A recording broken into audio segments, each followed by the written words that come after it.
Olá pessoal, eu sou o professor Luciano e hoje nós vamos falar sobre a Idade Média, trovadorismo, certo? Vamos lá? Então, as escolas literárias são as formas como estão divididas a literatura mediante as características apresentadas em cada uma delas. Essa divisão depende, entre outros aspectos, principalmente dos momentos históricos. Ao todo, existem 14 escolas literárias no mundo e no Brasil. Então, as escolas literárias, elas vêm o quê? Divididas aí de acordo com a história, tá certo? Para não se tornar o quê? Somente história, cada momento histórico nós temos um estilo de obras literárias, tá? O nosso momento histórico aqui que nós estamos vivendo tem um estilo e no futuro eles vão trabalhar sobre esse estilo, né, artístico também, tá certo? Tanto na pintura, quanto na escrita, tá certo? Quanto nos poemas, em tudo. Então, só para que entendam, a literatura, as escolas literárias, ela vem dividida ali dentro dos momentos históricos. E hoje nós vamos falar sobre o trovadorismo. Vamos lá? Então, o trovadorismo foi o primeiro movimento dentro das escolas literárias. Ele faz parte ali dentro da Idade Média, né, da Baixa Idade Média, ali pelo século XII, fim já do Império Romano, tá, onde nós tínhamos a presença do feudalismo, tá, e a religião era baseada no teocentrismo, ou seja, Deus era o centro ali daquele período. Então, o trovadorismo, ele tem a sua tradição oral, né, na oralidade, e ele é provençal, que é uma parte ali da França, e galega da Península Ibérica, ali os galegos portugueses, pegando Portugal dentro desse contexto, tá bom? Então, no trovadorismo, o foco são as cantigas, como vocês podem observar aí nesse esquema. Nós temos aqui as cantigas líricas, que são as de sentimento. Nós vamos dividir ali as cantigas líricas entre cantiga de amor e cantiga de amigo. As cantigas de amor, elas são subdivididas, né, ali, tem as suas características.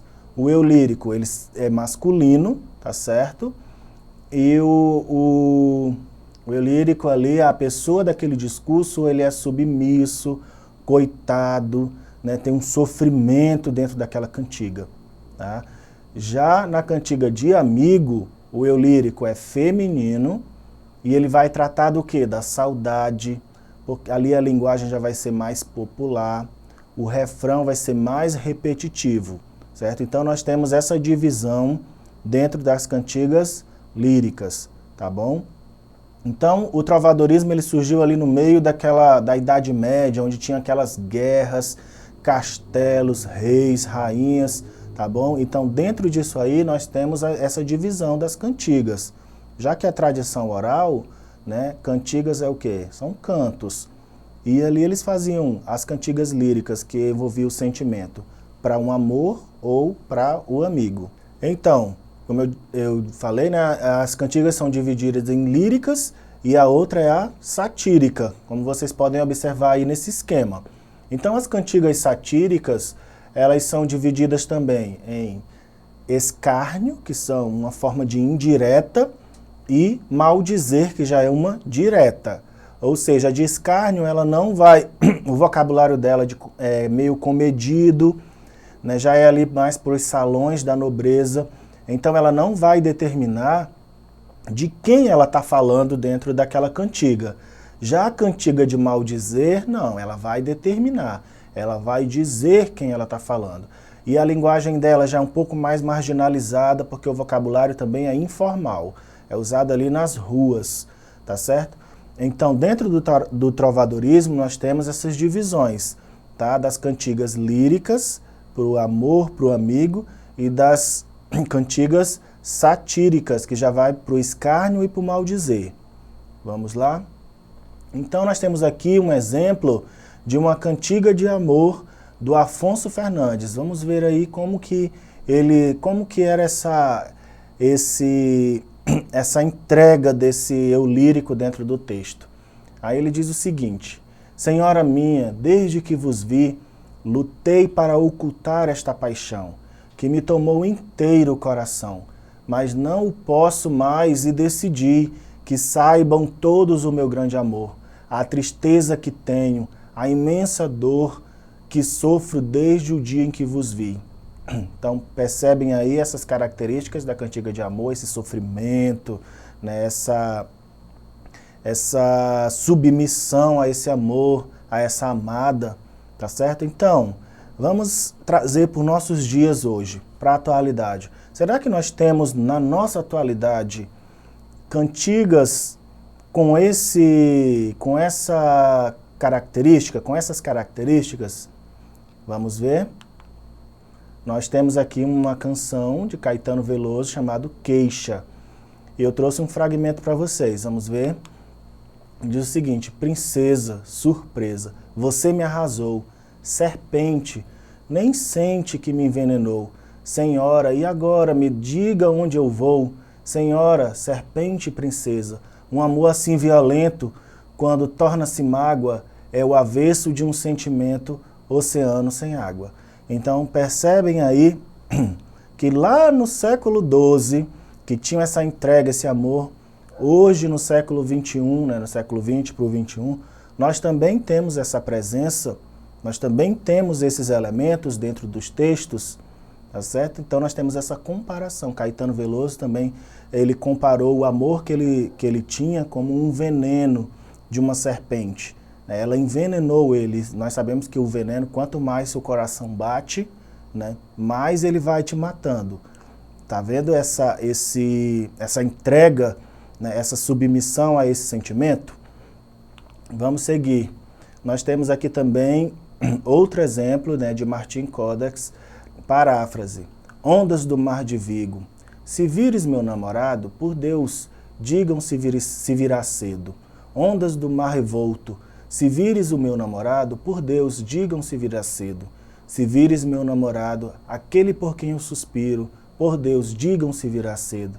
Se vires meu namorado, por quem tenho grande temor, por Deus, digam se virá cedo. Olha aí de novo esse sentimento, né, essa fragilidade toda, esse amor, né? Vamos ver se nós temos algo na atualidade. Nós temos essa música, Fico Assim Sem Você, interpretada por Adriana Calcanhoto. Todos conhecem essa canção, né? Ela é bem conhecida.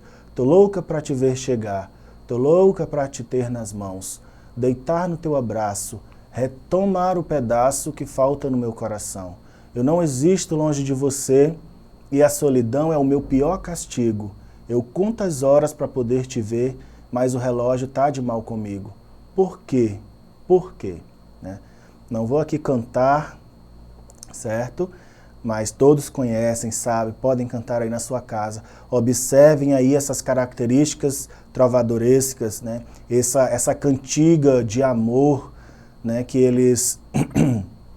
era característica naquela época. Vejam que ela também está presente hoje, tá certo? Nós temos aí então textos antigos que dialogam com textos atuais, que tem uma relação intrínseca. Então essa escola literária, né, ela não morreu, ela ainda existe, porque literatura é isso, ela perpassa os tempos, ela existe agora e vai existir no futuro, e ela vai continuar sendo história também, tá certo? Vamos lá? Então nós temos aqui um grande resumo sobre o que nós trabalhamos agora. Vamos ver. O trovadorismo é um movimento literário medieval, certo? Vai acontecer lá na Idade Média, na Baixa Idade Média já, né? A Idade Média foi um período histórico que durou de 476 a 1473. Nessa época, a Igreja Católica era detentora do poder político e econômico. Tá? No período medieval, predominou o teocentrismo, né? A ideia de que Deus é o que? O centro de tudo. A maioria da população medieval era analfabeta, somente o clero e alguns nobres sabiam ler e escrever durante esse período. As cruzadas, elas foram que? Expedições cristãs contra os muçulmanos. O Tribunal do Santo Ofício ele condenava bruxas, sodomitas e hereges à morte na fogueira. Essas são algumas características daquele período que também vão estar presentes dentro desses textos, tá certo? Vamos continuar. Então, os trovadores compunham cantigas de amor, de amigo, de escárnio, de maldizer. Tá? O sofrimento amoroso do eu lírico é o tema das cantigas de amor. Nas cantigas de amigo, a temática é o quê? A saudade. As cantigas satíricas medievais são as cantigas de escárnio e de maldizer, tá?